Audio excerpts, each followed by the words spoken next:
Olá, queridos alunos. Nós, enfim, vamos começar aqui a falar um pouquinho sobre o conteúdo das aulas, né? Iniciamos, mas por conta da pandemia não conseguimos dar sequência, então eu vou dar uma aula aqui breve sobre análise sintática do sujeito, tá? Que é importante para que a gente possa dar uma continuação do conteúdo que havíamos começado no início do ano, tá? Esse vídeo vai ficar disponível não só para vocês, como no nosso canal do YouTube, então qualquer pessoa pode acessar e assistir essa aula e poder compreender mais um pouquinho a respeito dessa matéria, tá? E mais para frente a gente vai colocar conteúdos referentes a textos para que a gente possa juntar isso daí e ter uma formação adequada da língua portuguesa para a série, para o ano de vocês. Então vamos lá, tá? Como eu coloquei aí em cima, ó, iremos fazer uma breve recordação de sujeito antes de trabalharmos os textos para análise, tá? Então, um errinho aí de um S que passou despercebido. Mas vamos lá. O que seria o sujeito? Eu coloquei a melhor definição que eu encontrei, porque existem outras definições, né? Então, essa daí diz que sujeito, né? A definição para sujeito é aquela que o conceitua como termo que determina o número, ou seja, se é plural ou singular, e a pessoa, ou seja, se é primeira, segunda ou terceira pessoa do verbo, tá? Assim, para descobrirmos o sujeito, devemos, entre aspas, né, perguntar ao verbo. Por que eu disse que esta é a melhor definição para sujeito?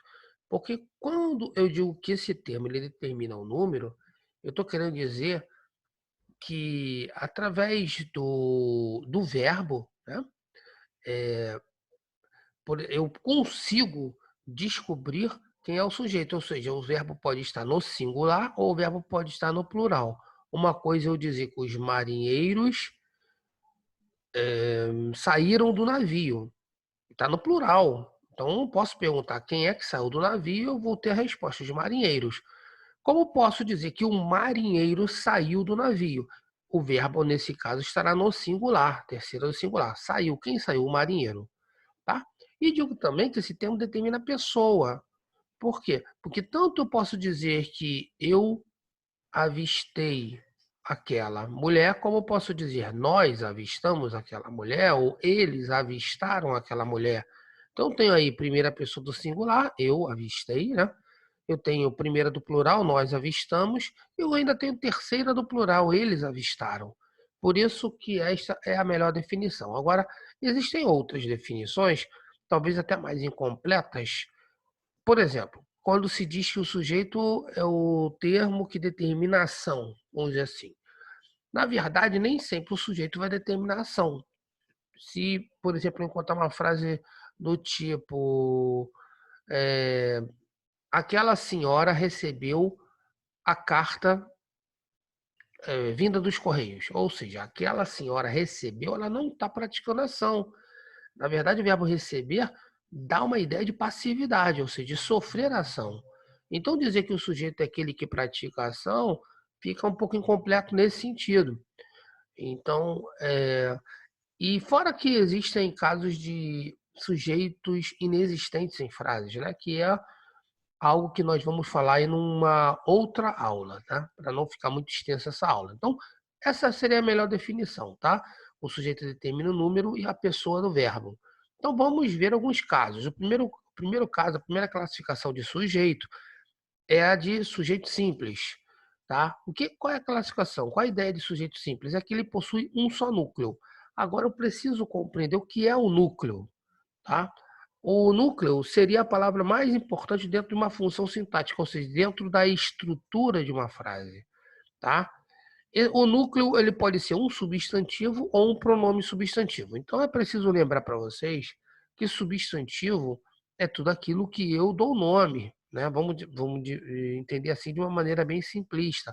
Então, se dentro de uma sala de aula eu olho para o quadro negro, deu o nome de quadro negro é um substantivo. Se eu olho para um professor que está sentado e eu o chamo de professor, professor é substantivo, porque eu dei nome para professor, dei nome para aquele profissional da educação de professor. Então, se eu estou dando nome, se eu estou sentado numa cadeira, né?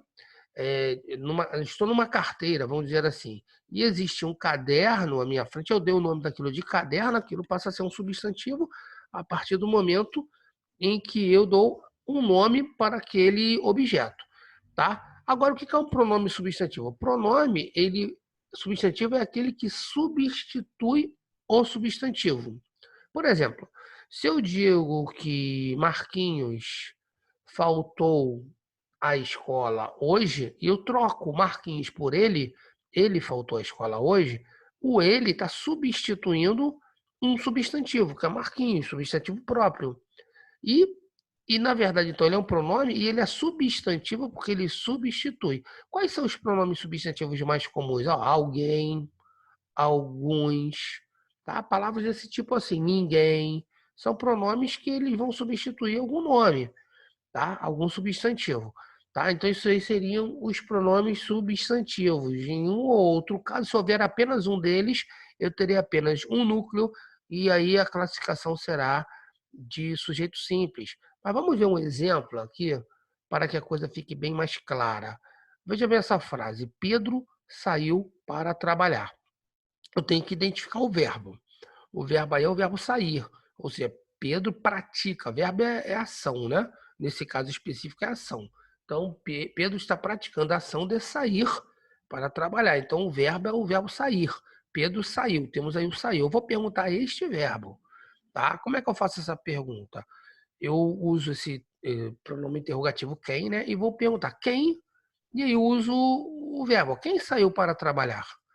E a resposta vem imediatamente, Pedro. Então, Pedro é o sujeito dessa oração. Agora, o termo Pedro é um substantivo próprio, tá? E só existe este substantivo próprio, ou seja, só há um núcleo.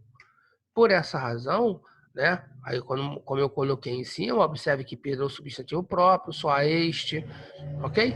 Então, se só há um núcleo, nós vamos classificar o sujeito como sujeito simples.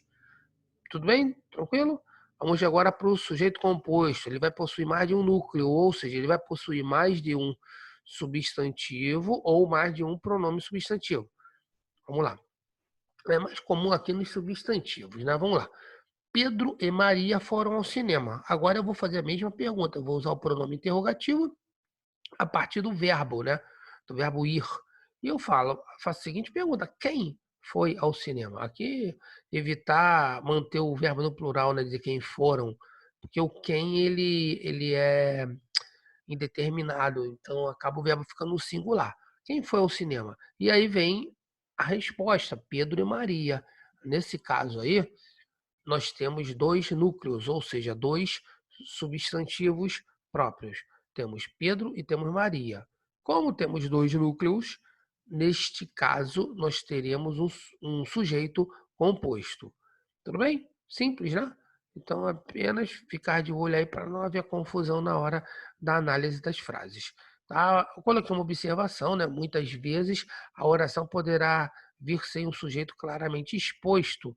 Por exemplo, poderíamos construir a oração da seguinte forma: olha, quando eu digo sem o sujeito vir sem o sujeito claramente exposto, não significa que não haja sujeito. Ele está lá, mas não está claro na oração, tá? Por exemplo, essa frase foi ao cinema. Vem a minha pergunta: quem foi ao cinema, né? Então você poderia pensar: ele foi ao cinema, a garota foi ao cinema, João foi ao cinema. Não sei exatamente qual é o sujeito dessa frase se eu não tiver um contexto. Porém, eu sei que ele está presente aí, porque este verbo ele está me indicando que é a terceira pessoa do singular, tá? Eu só não sei exatamente quem é. Então, neste caso, como não está claramente exposto o sujeito na frase, alguns gramáticos já acabam classificando este sujeito como sujeito oculto. Por quê? Porque ele não está claro, ele está oculto, não é verdade? Outros dois termos que vocês vão encontrar para sujeito oculto é desinencial ou elíptico. Tá? Desinencial fala de terminação de verbo. Quer dizer, o foi a terminação indica que é um verbo de terceira pessoa do singular. E elíptico é ausência, é esconder algum termo, tá? Então é sinônimo aqui de oculto. Então você pode encontrar uma frase assim: assinale a alternativa onde haja um sujeito elíptico. E aí você, o que é elíptico? E se confundir. Então saiba que elíptico, designancial, neste caso aqui, são palavras sinônimas de oculto. Tudo bem? Aí, tranquilo? Então, vamos dar a sequência aqui ao conteúdo, tá? Agora, deixar bem claro que alguns outros gramáticos entendem que continua sendo um sujeito simples da mesma forma, tá? Mas para nós, ensino fundamental e médio, né? A ideia de sujeito oculto está bem forte, bem presente. Agora vamos para o terceiro tipo de sujeito, que é o sujeito indeterminado. Nesta classificação, nós teremos o sujeito, mas ele não aparece claramente na frase. Mas há algumas regras para que não o confundamos, por exemplo, com o sujeito oculto, tá? Então, existem duas maneiras de nós identificarmos isso. Primeiro caso, o verbo estará na terceira pessoa do plural. Por exemplo, olha essa oração aí embaixo: pediram silêncio. Você pode fazer a seguinte pergunta: quem pediu o silêncio? E aí pode vir aquela tentação de achar que eles pediram silêncio. Mas eu posso ter também as enfermeiras pediram silêncio, os médicos pediram silêncio, não é verdade? E outros termos mais, outros substantivos podem vir aí. Então eu não sei exatamente quem é que pediu silêncio.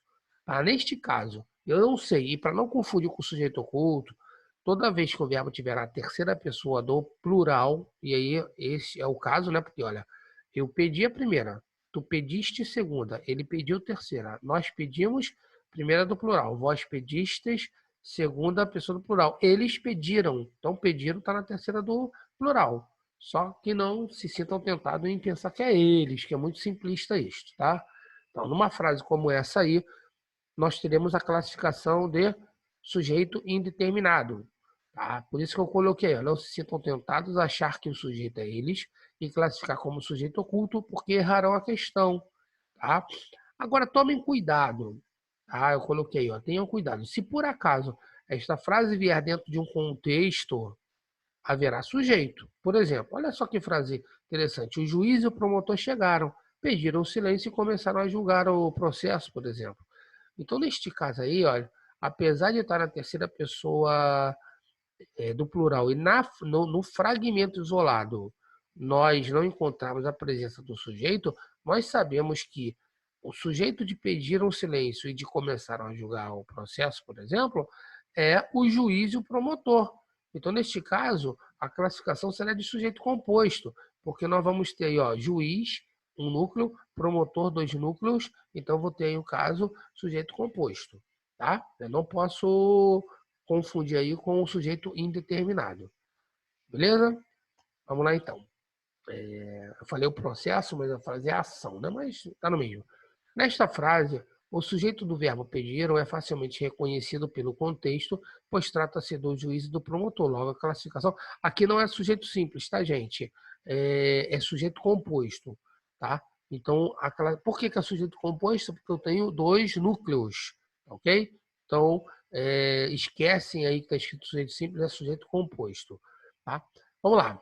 Verbo na terceira pessoa do singular, mais pronome determinador, que é o SE, e mais uma preposição ou advérbio. Tá? Neste caso aqui também nós vamos ter um sujeito determinado. Por exemplo, precisa ser de costureiras. Então vamos lá. Primeira característica, o verbo tem que estar na terceira do singular. Eu tenho o verbo precisar aí, ó. Eu preciso, tu precisas, ele precisa. Então tem terceira do singular. Em seguida vem o SE, que eu chamo de pronome determinador. Ok? Beleza? E depois virá uma preposição ou um advérbio. E nós temos aí a preposição de. Tá? Então, olha, precisa-se de. Então, eu tenho todas as características de um sujeito indeterminado. Não vão pensar que costureiras é sujeito simples, porque aqui não se trata de um sujeito simples. Trata-se, na verdade, de um objeto indireto. Mas não é assunto do nosso vídeo nesse momento, a questão aí do predicado. Tá? Outro exemplo embaixo, vive-se maravilhosamente aqui. Eu tenho o verbo viver, na terceira do singular, eu vivo, tu vives, ele vive, ó. Vive, terceira do singular. Eu tenho o SE, tá? E logo em seguida eu vou ter um advérbio. Vive-se de que modo? De modo maravilhoso ou maravilhosamente. Então tem advérbio de modo. E logo em seguida eu posso ainda perguntar onde. Ou seja, eu tenho um advérbio de lugar aqui. Então eu só tenho advérbios. Eu não tenho presença clara de sujeito na frase. Logo, neste caso também, nós teremos sujeito indeterminado. Tá? Agora, um cuidado quando analisar frases como essa são frases como a de baixo que eu coloquei na observação. Veja bem, vende-se uma casa. Aí você vai pensar, vende, eu vendo, tu vendes, ele vende. Terceira do singular. Beleza, tem o SE. Opa! Mas logo em seguida, após o SE, eu não vou encontrar nem preposição e nem advérbio. Eu vou encontrar aí um numeral, uma casa, tudo bem? Então, neste caso específico, eu não tenho característica de sujeito indeterminado. Eu tenho, na verdade, uma característica de sujeito simples. Porque se eu pegar essa frase, vende-se uma casa, eu posso modificar e dizer, uma casa é vendida. E fazer a pergunta ao verbo, o que é vendida? E aí o sujeito, uma casa. E nesse caso eu vou ter um sujeito simples, porque eu só tenho um substantivo, ou seja, um núcleo, que é a casa. Tudo bem? Então, só ter o cuidado nessa hora para não confundir as frases aí. Tá ok? Vamos lá então. Eu vou ler aqui, mas eu já fiz a explicação. Vende-se uma casa. Nesta frase, o que temos é um sujeito simples, uma casa, pois após o pronome se, e esse pronome aqui não é pronome indeterminador. Eu vou chamar ele de pronome apassivador ou partícula passivadora, tá? Porque faz parte de uma frase em voz passiva. Mas isso daí a gente vai para outro momento. Então, o que temos é um número, após o pronome, né? Você vai ter um numeral, que é uma, seguido de um substantivo, que é casa. A frase pode ser transformada, né? Uma casa é vendida, como eu já falei para vocês, e podemos perguntar o que pode ser vendido, o que é vendida. E aí vem a pergunta, uma casa, ou seja, sujeito simples. Vale a pena lembrar que só temos um núcleo, que é casa, tá? Que é o substantivo da frase.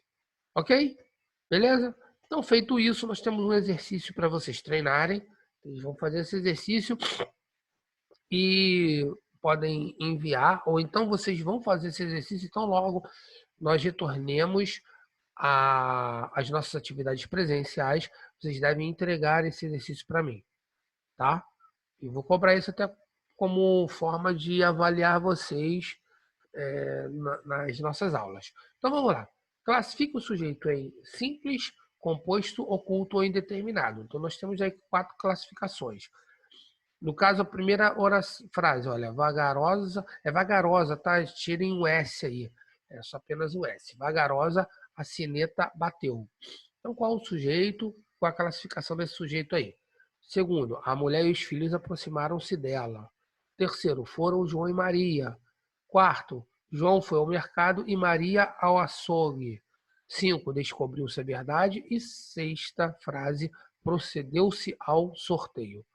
Ok, gente? Então vocês vão classificar, vão dizer se é sujeito simples, composto, oculto ou indeterminado, tá ok? E devem entregar para mim aí no retorno das nossas atividades, tá ok? E aqueles que, né, estão aí inscritos no meu canal, vocês também podem dar essas respostas simplesmente aí na parte de baixo do vídeo, né, nos comentários, vocês também podem responder e eu também, então logo veja, eu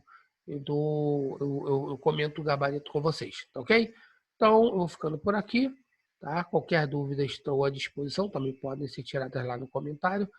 Eu aguardo vocês aí na próxima vídeo aula.